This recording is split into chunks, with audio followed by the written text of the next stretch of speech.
Hello. Nice to see you today. Today we're going to lecture on Chapter 12, and hopefully we'll get through the full series of slides. We may only get through a portion of them, and then I'll comment on the remaining slides if we do fall short from completing all of the slides in this slide set. As you're noting, the textbook chapters have segments where they simply describe something that turns into long lists of memorization for peptides and their effects, for example, for this chapter. And what we'll do is we'll highlight a few of these, and that, of course, will be of ultimate importance in your preparation for an exam. I don't think that just memorizing all of this is going to contribute any level of expertise. You have to have years of experience working with peptides to have a working knowledge. So we just want to have a few of the examples that we can work with that help to reinforce concepts that we are trying to appreciate and understand. And some of these are very complex, as you have seen, and they become even more so as we proceed. So let's go to the PowerPoint presentation. This is the Chapter 12, the Neuropeptides II on neuropeptide function. And we are considering when neuropeptides are released, they may act either as neurotransmitters or neuromodulators. So we had described this before, distinctions between neuromodulators and neurotransmitters.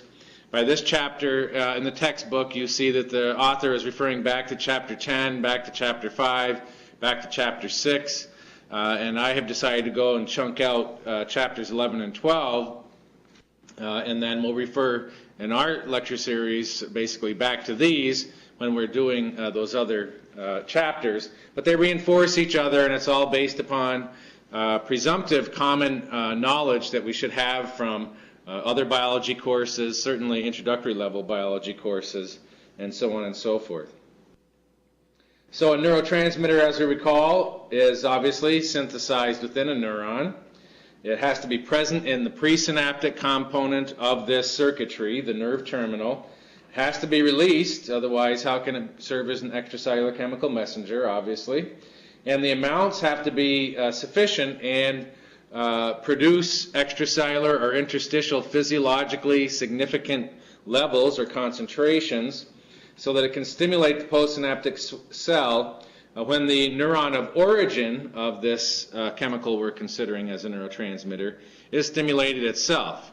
So in other words, you electrically stimulate a neuron at its dendrite, ultimately an action potential gets to its terminal and triggers exocytotic release. So if you can't demonstrate that the chemical you're evaluating is released through that mechanism, it's probably not functionally coupled to the standard release mechanism, so we wouldn't consider it as a neurotransmitter, not a classical one for sure. So when the endogenously released molecule, either spontaneously or I should say naturally, when we talk about the methods, we'll talk about methods of measuring extracellular levels of neurotransmitters and neuropeptides. So you may have an animal behaving, so that would be a natural condition. Or into the one we just described where you electrically stimulate this neuron cell body and you're measuring extracellular concentrations of the molecule at the interstitial space outside of the axon terminal. So either way, it's endogenously released versus adding it exogenously or applied exogenously should have the same effect on the postsynaptic cell. So whether you're getting the molecule that naturally resides within this neuron to get into the interstitial space, or you're adding it by injecting it into the interstitial space, either way, endogenously or exogenously, it should demonstrate the same effect on the target cell, the postsynaptic cell that you're investigating. And, as we said, chemical messengers have to be destroyed so that the signal is terminated. They have to be removed, at least, from the interstitial fluid compartment, if not destroyed, so that their biological activity is no longer occurring. And the question here is, how are neuropeptides deactivated? And, of course, we've covered that in the previous lecture. It is mediated through interstitial compartment accessible, let's just say it that way, whether they're floating around in the interstitial fluid or they're attached to membranes of cells with their biologically active region sticking into the interstitial fluid. Either way, they are accessible to the interstitial fluid, and they enzymatically cleave the neuropeptides so they can no longer bind to their receptor, and thus there is no biological activity. Now let's consider neuromodulator actions of neuropeptides, because certainly we will demonstrate neurotransmitter-like features of neuropeptides, but also some that don't quite fit that pattern that we just described. It'll be very similar, but not exactly. And in essence, as we recall, acting outside of the synapse, the one we see here with all these labels in it. If it's getting out of the synapse and acting outside of the synapse, we're going to call it a neuromodulator by definition. That's the one standard that is the most definitive. But it is really a continuum. There are intrasynaptic, transsynaptic, and extrasynaptic effects of peptides. So we're taking a look at this figure from the text. It's figure 12.1. And draw your attention first to the presynaptic terminal, the axon terminal. Many vesicles in it. The small clear vesicles that have the primary transmitter in it. In this case, they're using the example of monoamines. And then the large vesicles that are only kind of half filled with the solid circle are demonstrating the co-localization of a peptide with the primary transmitter. So the monoamines are either released alone from the presynaptic terminal. This is the M1, the three M1s that we see here. Three different possibilities being considered for the transmitter being released just from the clear vesicles. And the M2 and M3, when they are co-released and having potentially diverse effects at the synapse. So there's a lot in this figure, and we'll try to go through most of it. It gets to be rather confusing even in the textbook. But basically I want to summarize it as pre- and postsynaptic, extrasynaptic receptors that are responsible for sites for neuropeptide modulation or modulatory effects, always through metabotropic receptors. So far, and I haven't seen any yet either, none have been demonstrated to act through ionotropic receptors. That is, when the transmitter binds to the receptor, a channel opens as a direct effect on the same protein molecular complex, and an ion moves either in or out.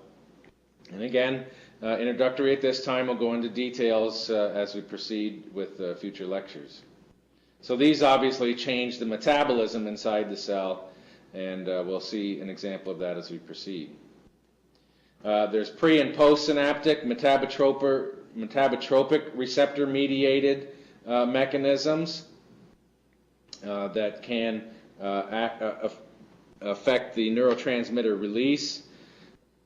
This can be mediated either by the neurotransmitter or by the neuropeptide co-released with the primary neurotransmitter.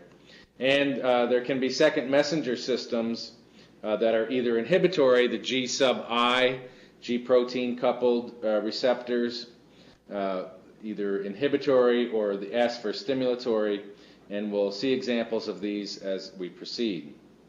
So either extrasynaptic on the pre and post, or at or within the synapse, pre and post effects, and these for the peptides will be mediated certainly through the second messenger systems, the metabotropic receptors, and some of the neurotransmitters themselves may even be coupled to the second messenger systems. So this slide is trying to show everything. The primary transmitter release here with M1. The one here is targeting the ionotropic receptor, so it might open a sodium channel and cause a depolarization of the postsynaptic membrane, or it may act through a metabotropic receptor through a G sub I or another metabotropic receptor, and these would be therefore subtypes of receptors, and we'll build on that as we go along. One neurotransmitter can have multiple proteins acting as receptor subtypes on target cells. They don't all mediate the response through the same mechanism. This G sub S receptor might be shared by the peptide that is co-released under appropriate conditions, or the peptides may be acting at their own receptor, binding directly to it. The one inferred here with the R sub 1b, G sub S, is that the peptide transmitter would bind probably somewhere else other than where the monoamine or the primary transmitter would bind. And when they both bind to that receptor together, you get a different response than if the primary transmitter bound alone. I know we jumped to number 4 before number 3, but number 3 is showing us the potential presynaptic effects of the primary transmitter, either on the small vesicles containing the transmitter itself, or on the large vesicles, and thereby differentiating between the autoinhibitory or autocrine effect of the primary transmitter on the transmitter release alone, or co-release through two separate, potentially separate mechanisms.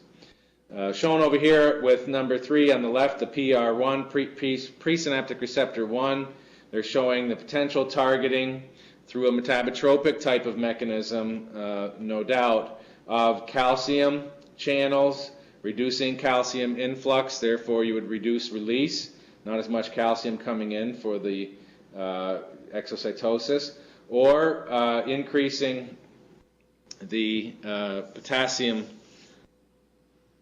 efflux and hyperpolarizing the membrane.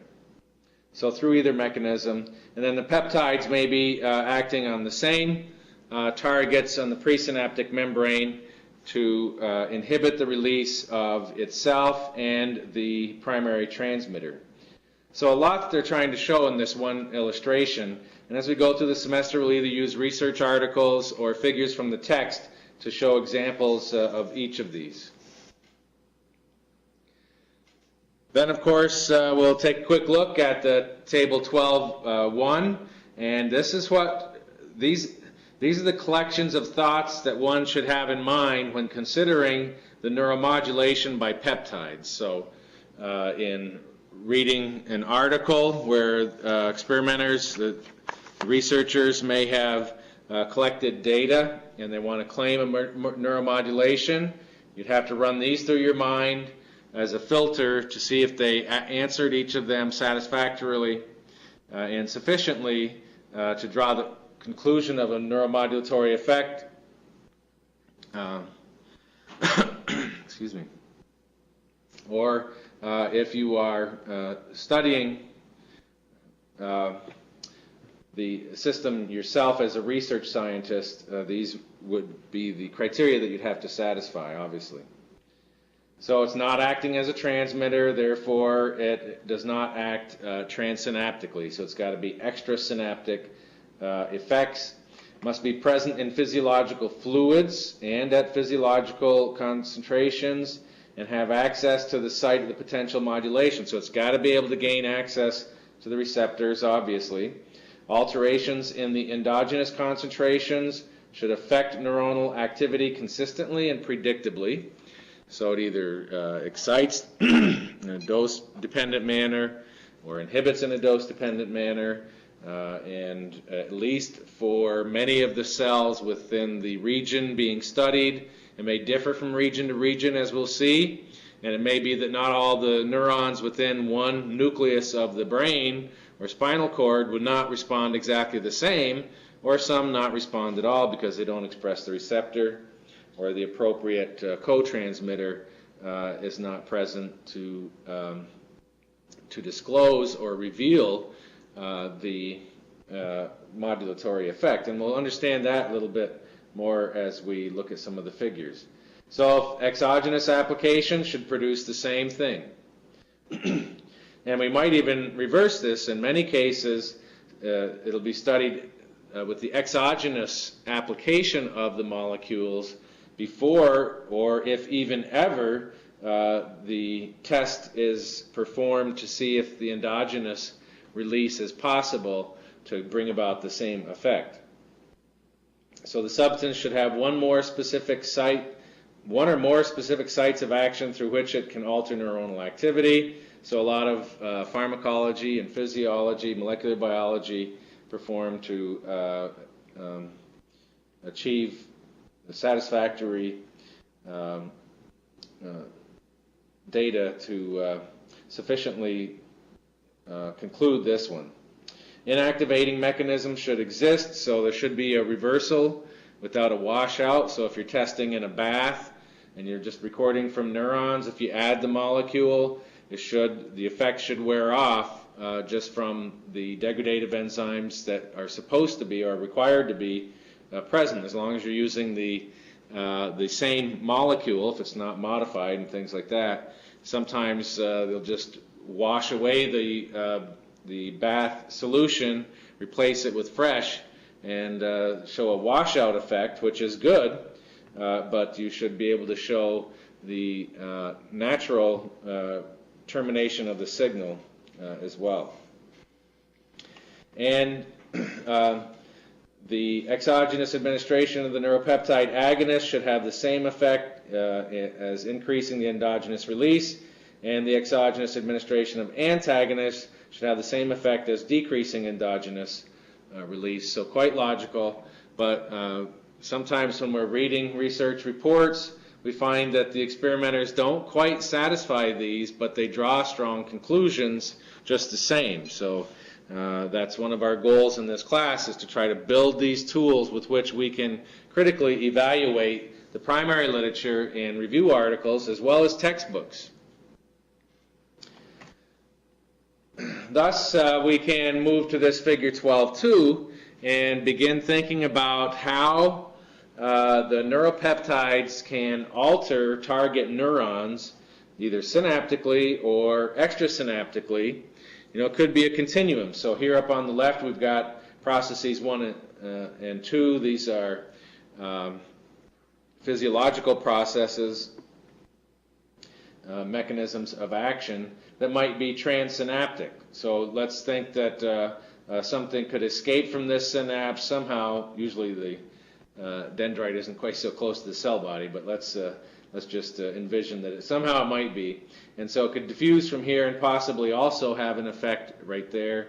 Obviously, the extrasynaptic receptors are closer to the synapses, and this is a crude illustration trying to make the point that there are 4 different actions of neuropeptides on their target cells. The first 2 they're showing at the synaptic site, the postsynaptic membrane.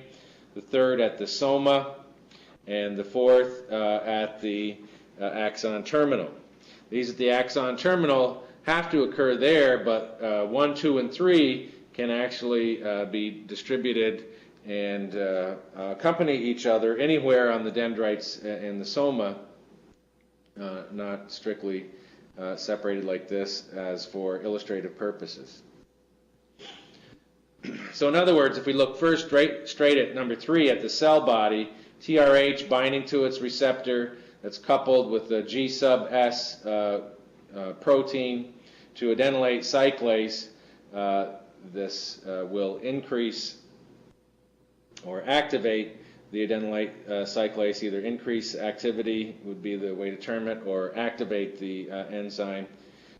And ATP would be converted to cyclic AMP. It will activate protein kinase A. This is one of the things that it will do, which will phosphorylate various proteins, especially transcription factors such as CREB or CREB, cyclic AMP response element binding protein, that we'll talk about a little more specifically in a while. Then the CREB is phosphorylated and can bind to DNA and change gene expression. So this number 3 is focusing on the genomic effect of peptides. So the genomic effect means altering gene expression in the target cell's nucleus. Come back to 1 and 2 at the synapse. Here we see a nicotinic acetylcholinergic receptor. The acetylcholine binds. There's 2 of them that have to bind. We'll study this in more detail later also. And the channel opens and there's a sodium influx that would depolarize. Well, the peptide receptor at the same postsynaptic membrane, coupled to a G sub I, G sub S, G sub I, can have positive or negative effects on the nicotinic cholinergic receptor. So maybe it won't open quite as completely or stay open quite as long. In other words, close faster. So a variety of effects on the protein dynamics can occur, either to enhance the opening of the channel, either completely so that there's fewer barriers, or typically and more commonly the time of opening. So again, it's like the modulation. The acetylcholine regulates it. It's either going to open if it's bound or ligated, or not open or be closed if it is not ligated. The neuropeptide will modulate it in that it will enhance the rate of opening, sustain the time, or reduce. It can either enhance or decrease the rate of opening, the time that it would be open, and the rate of closing. And each of which would have different impacts on the amount of sodium influx and the degree of postsynaptic membrane depolarization. As well, through G sub I or G sub I coupled receptor, there can be effects within the inside of the membrane, typically just subjacent to the membrane, molecular signaling mechanisms that can target ion channels right there in the postsynaptic membrane. For example, a calcium ion or channel or a potassium ion channel. They're just showing them both at the same location. Looks like they're closing the potassium channel. If you decrease potassium efflux, you can hyperpolarize. If you increase, looks like it's bigger for the calcium. If you increase calcium influx, it can become more positive inside the cell, so you depolarize it. I'm sorry, I made the mistake with the potassium. If you decrease its efflux leaving the cell, you would depolarize. So regulating either the calcium or the potassium channels, and then thereby influencing the electrophysiological responses. And we'll talk about that as well. And then obviously at the synaptic terminal, either extrasynaptic, or it may even be from an axoaxonic terminal. In this case, we're looking at an opioid receptor coupled through a G sub I to inhibit and thereby cause hyperpolarization, so to reduce calcium and increase potassium, so that it is less positive inside, more negative inside. And if you hyperpolarize the axon terminal by increasing potassium efflux, then when another action potential comes in, it's not going to be as effective. It is not going to be able to change the voltage across the membrane to the degree required to open a sufficient number or the maximum number of calcium ion channels, the voltage-gated calcium channels. If you make it more difficult for calcium channels to open, less calcium would come in, even if you got a normal action potential coming in here. So the concentration change in calcium in the presynaptic terminal is the key focal point, because it's the common denominator, the last common denominator, or last final pathway for triggering the exocytosis. So if you just stuck a little glass microelectrode into the tip of an axon terminal, squirted in some calcium, you'd get a massive exocytotic dumping. So it is that final point of convergence of everything, and it requires the action potential to reverse the membrane polarity substantially to trigger the opening of the voltage-gated calcium channels.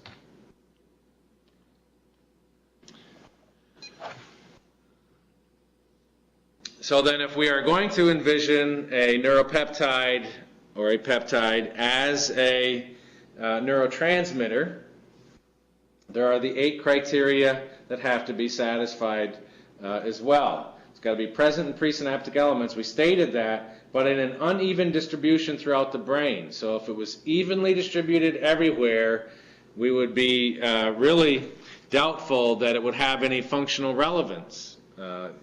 Almost always you see regional differences in the distribution, concentration, and so on and so forth. Precursors and synthetic enzymes must be present in the neuron, usually in close proximity to the site of the presumed action. So these are bits of information that can be achieved anatomically if you can visualize the molecules, and molecularly if you've got the appropriate micro techniques. But it makes sense. We wouldn't be thinking of precursors. We would be thinking, although you would have to have precursors, the amino acids, right? But it would be in the soma. But the post-translational processing can occur at the terminal, so it may be just the enzymes that we'd be considering in close proximity to the site of presumed action. The afferent input to neuron causes the release in physiologically relevant amounts. We're good on that one. Direct application of exogenous should produce the effect. Specific receptors present interact with the substance in close proximity to the presynaptic source. That makes sense. Ligand receptor interaction should produce the response in the target cell. Essentially changes in the membrane potential when we're thinking about the neurocrine function, which certainly the neurotransmitter would be. Got to be able to inactivate it, terminating the receptor-mediated effects, and we should be able to demonstrate interventions with agonists or antagonists to produce the expected effects that we just described. So therefore, let's see what's known about substance P to see if it satisfies all the criteria. So it's certainly widely distributed throughout the brain. It has the highest concentration, differential concentration thereby regionally, hypothalamus, amygdala, and limbic system, mesencephalon, pons, and medulla. Gene expression has been demonstrated. The messenger RNA can be detected in the areas, and the cleavage of the pre-hormone, pre-prohormone, and on throughout for post-translational processing is also known. Electrical stimulation of one known circuit, the dorsal root ganglion, sensory neuron into the spinal cord, does cause its release. It's direct so at least at within one of the circuits it's been demonstrated. Its direct application at the synapse will produce similar stimulating effects as with the electrical stimulation. Acts at 3 different tachykinin receptors, so there's different receptor subtypes. There's an inactivating mechanism mediated by substance P degrading enzyme system. Agonists and antagonists are effective, but what about the membrane effects? So we've talked about everything except the electrophysiological effects of substance P on a target cell. So I'm going to present a little bit of introductory information on electrophysiology and we'll build on it. We won't have a large section on it in the methods portion of the course. We'll just build it as we go along and develop at least the ability to recognize electrophysiological tracings and what their relevance is, and what their axes should be, and what the units of measurement should be. So the substance P and neuropeptide Y have been reported to regulate firing rate of neurons in the spinal cord and the sympathetic ganglia. Vasopressin alters the firing rate of hippocampal neurons. So there are quite a few examples of electrophysiological responses to the neuropeptides. So how might we measure an electrophysiological response? I'm assuming that most everyone is familiar, but we'll see some illustrations that might be a bit challenging or more sophisticated than what you're accustomed to, and we'll try to build our familiarity with this method. So this obviously is the soma and little teeny neurons, dendrites of this neuron, and the axon here. The recording electrode is somewhere near the soma. It can be placed extracellularly or intracellularly, or patch clamped right onto the surface. We'll have to be able to recognize each of these when we're talking about different things. We're going to be talking about membrane potential, so it may be extracellular or intracellular recording that we would be viewing. There's obviously a reference electrode outside with an amplifier in some way of viewing the signal. The stimulating electrode is shown over here on the left with a square pulse wave signal. So that's one stimulus. You can alter the amplitude and the frequency of the stimulus. This is an electrical stimulus.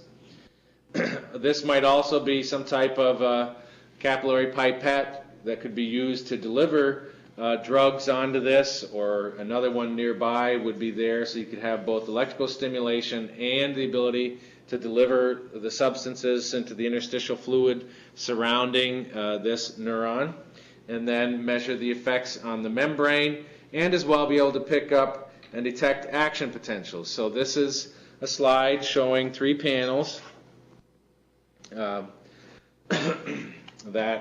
were recorded in the fashion that we just saw. It's only electrical stimulation. There's no other molecules added. And I should point out that this is showing electrical stimulation of the cell itself. What might also be done is that there might be a major pathway of axons or afferents coming to this to form synapses, and the stimulating electrode would be placed on that pathway. The afferents, that's what was mentioned in the tables that we just saw. So you stimulate the afferents, mediating a postsynaptic response through synaptic mechanisms, recruiting the natural mechanisms for exciting or inhibiting this cell.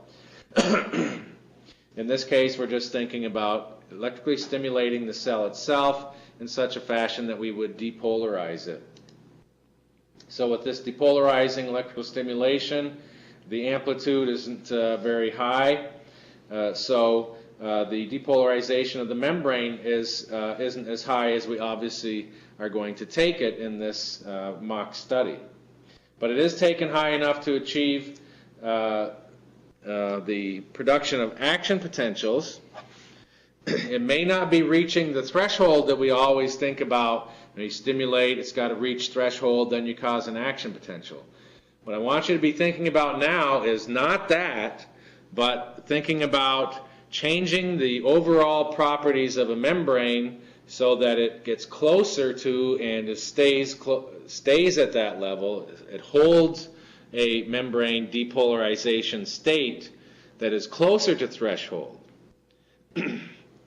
And this is what we see, is that if we feed in a certain current at a certain intensity for a certain period of time, we hold it, there's a certain number of action potentials that are going to be fired. It might be other afferents, it might be leaky channels in that neuron, its own characteristic ability to generate its own action potentials. Either way, if we just change the level of polarization of the membrane closer to threshold, it's going to throw off some action potentials. So we're not stimulating it to try to stimulate, hit threshold, and cause an action potential. We're just trying to change the membrane polarity enough so that we can see something about the natural behavior of this neuron. So if we raise it a little bit more and hold it there, there's more action potentials. If you raise it even higher, then you get a pretty significant firing rate. So this is a phenomenon that we need to understand and bring ourselves away from that standard idea of stimulate and either get a depolarizing event that doesn't reach threshold, so you don't get an action potential, or you do get one that reaches threshold, so you get an action potential. We're thinking now of a functional neuron where its membrane can have a resting membrane potential that can be become more negative inside than outside, hyperpolarized, farther away from threshold, so harder to fire an action potential by other neuronal input or the autorhythmicity of the cell itself because it's got certain membrane properties that allow it to do that. Or we can depolarize it and get it closer to the the threshold so that it's more likely to fire an action potential with any level of excitement. So this is what we're thinking about, modulatory effects on the membrane potential of the whole neuron itself, so it's either more likely to fire and fire rapidly or less likely to. And this is really just showing changes in the frequency of firing. There's no real change in the pattern of firing, and we'll see how that can occur. This is just another view of kind of a similar thing where it's showing the threshold, but we're pushing above threshold in this case, and the stimulus itself, because it has pushed above threshold and stayed there, is causing a certain number of action potentials.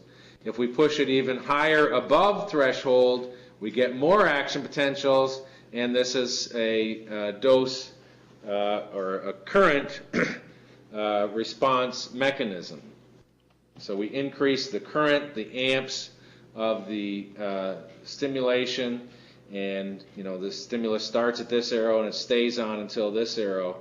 So we can increase the firing rate by pushing above threshold as well. This is in direct response to the stimulus that we're putting in. So two slight variations on the same basic image. Previous one, we're just bringing it up so other afferents or the neuron itself could generate action potentials. Here, we're pushing it up so that our stimulus gets above threshold, and we push it suprathreshold and ultra-suprathreshold, and we can increase the firing rate quite dramatically. So two different ways of thinking about that. Now let's just take a moment and think about the action potential, our good old friend. Without an action potential, we don't get release of transmitter at the axon terminal, as we know. The action potential, we know, starts at the very beginning of the axon hillock, and all the signals coming from the whole cell body and dendrites converge on that, and if that stimulus is enough to reach threshold, it'll open the voltage-gated sodium channels. The sodium rushes in, depolarizes, shoots way above 0 millivolt potential. Oh, I'm very, very bad because I haven't been drawing your attention to the X and the Y axes. This Y axis would be millivolts, as we just saw. Oh, that's the Y axis. This Y axis would be millivolts, as we saw, the membrane potential, and time is on the X axis. As well in this, we see time is in milliseconds, and the y-axis is in membrane potential in millivolts as well. Now on the next slide, we see time is in milliseconds, and we're looking at just one action potential over a period of about 7 milliseconds. So even though the time is scale, the y-axis is time, and it is in milliseconds, the time scale is different than in this one. So here's one single action potential.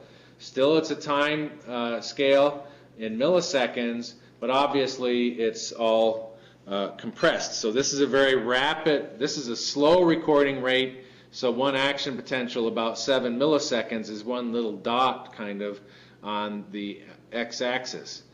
If we collected this on a computer, we would just expand the time scale and keep looking at one of these, and each one of these upward moving potentials here, action potentials, would end up looking or should look exactly the same like this. So we have time on the x-axis, but we have expanded that scale significantly. So now we've stretched out our signal, and we can see the whole action potential, just one of the little lines that we saw on the prior two slides. So membrane potential is in millivolts. We know that resting membrane potential is about minus 70, 10, 15, 20 millivolts. Less negative or more positive than that will be the threshold. It's never a fixed number, it's just a relative change, and then that means enough voltage-gated sodium channels will open, cause the action potential, the rapid rise, the reversal of the membrane polarity, so it's now positive inside versus outside. And then the voltage-gated sodium channels are going to close or become inactivated and try to reset. Take some time to reset. And even though they began opening at the same time at threshold, the potassium, the voltage-gated potassium channels finally open up. So think of this as two people opening two different doors. You both start at exactly the same time. The sodium door opens fast, and within a certain portion of time, something comes and blocks the door, and then the door has to move that blockade and close itself again before it can be opened. So it's voltage sensitive for opening, voltage dependent for opening, time dependent for inactivation, closure, and resetting. The other person's doing the potassium door, and they just go slowly, so that by the time you've blocked your sodium door, you've already opened it and it's now blocked. By the time you block it and begin resetting, your potassium door is finally open, and the potassium is going to move. Potassium will move out and will make the inside more negative to the outside, therefore repolarizing here. But there's an aftershoot below resting membrane potential, the after hyperpolarization, and then eventually it comes back to resting membrane potential. So there's an absolute refractory period during which our sodium door is in some process of being opened. When it's open, you can't fire it again. When it gets blocked, when the big bouncer comes and steps in the doorway, you cannot reactivate it. You can't open it again, no matter how much electricity or depolarization of the membrane you throw at it. It is inactivated, and it has to completely reset, move the bouncer back out of the way, and close the door, and get resituated before it is ready to be activated again. There's a certain time point for that to occur. And I'm referring to one door. There's a whole bunch of these all doing it at doors, all doing it at different times, starting at different times and ending at different times, all over the axon hillock and the axon. So it's all got to be coordinated. And it's pretty complex, but anyway, we can appreciate that at this time of reaching threshold until basically threshold is bypassed again on the repolarization, the downswing, and even membrane potential, resting membrane potential has been reached. These sodium channels are not ready to be opened again. Not enough of them are ready. We cannot fire an action potential no matter how much electricity we throw at it. But then during the after hyperpolarization and into the resting membrane potential phase of this again, final recovery of resting membrane potential, there is a relative refractory period during which, if you hit it hard enough, you might fire another action potential. It wouldn't look exactly the same necessarily, but you could fire another one. So these two, the repolarization phase and the after hyperpolarization, are very important because we can change the action potential by impacting those. So let's just think about the movement of ions, or the permeability of ions, relative to the action potential. So on the left-hand side, the y-axis is membrane potential, as we had seen, and that applies to the action potential that is redrawn here. The time scale is the x-axis is the time scale in milliseconds. We see 1 to 4 milliseconds in this. The action potential is roughly about 3 milliseconds, as shown on here. The y-axis on the right, ion permeability, applies to the sodium and the potassium curve. So you see the sodium doors open quickly, and the sodium influx is very rapid, and then they're all starting to shut at different times, and they're pretty much completely shut here, and the mechanisms for removal of sodium are getting the sodium out, so there's very little ion permeability, or you reduce the ion permeability, sodium ion permeability, in that rapid falling phase. The potassium doors open more slowly, and ultimately you get them all open, so you get the peak potassium permeability, and then it tapers off as we proceed on out past the after hyperpolarization. And it's this high potassium efflux that causes that after hyperpolarization. So if we affect potassium channels through a metabotropic mechanism, what happens to the repolarization phase? What happens to the after hyperpolarization? What happens to the relative refractory period? Can we shorten the relative refractory period so we can fire action potentials as fast as possible? Well, if we're thinking of affecting the potassium channels, or calcium channels might play a role as well. Let's take a look at this illustration, figure 12.3, that shows the release of the primary transmitter and the peptide over time with a single stimulus to a cell, or with low frequency or high frequency.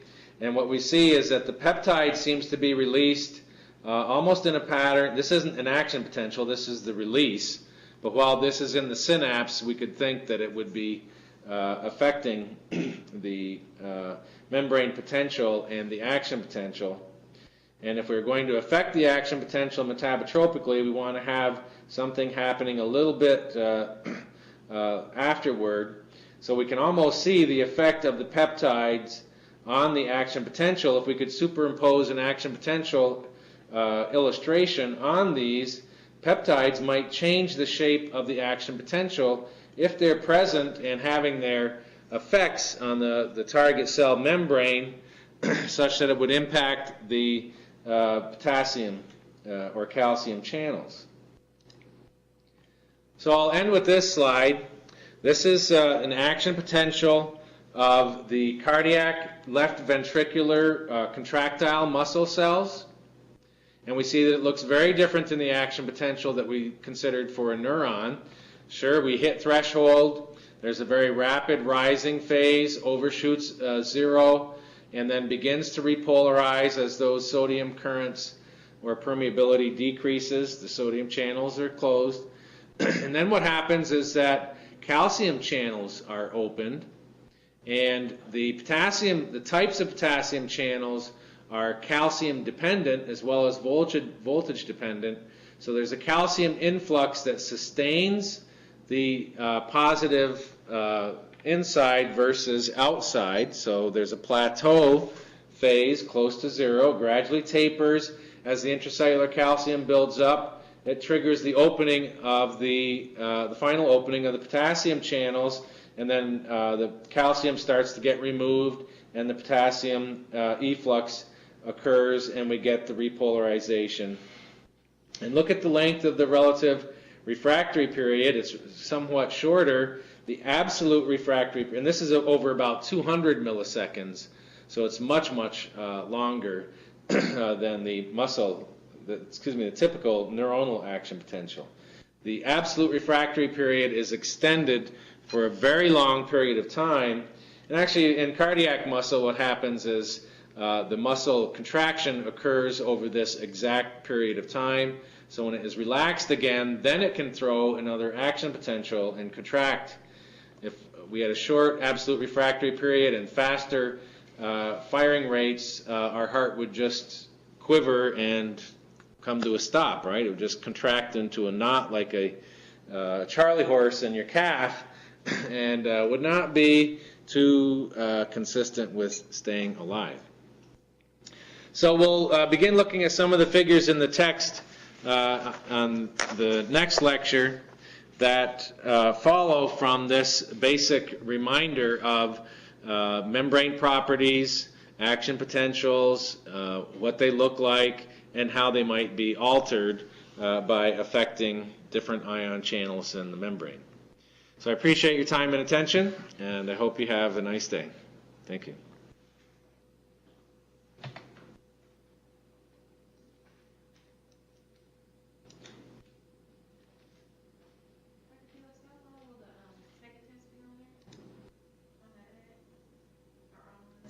I try to keep it at about 50 questions. Oh, the second attempt. Yeah, I've got it straight through till Friday. Yeah. Okay. What were you saying? You try to keep what at 50? The number of questions. Overall. So it includes the matching. Right? So if you add the matching in, it's a total of 50. But that changes as we go along, for sure. The number? Yeah. Because I might have one figure with 3 or 4 questions, so we'll go up to 75 or more questions. And they still, typically each will carry the same weight. But sometimes if you're spending time to analyze a figure, we give it a little more weight than if you're just saying, oh, yeah, GRH stimulates the release of growth hormone. Okay? Okay. All right, thanks. Bye-bye.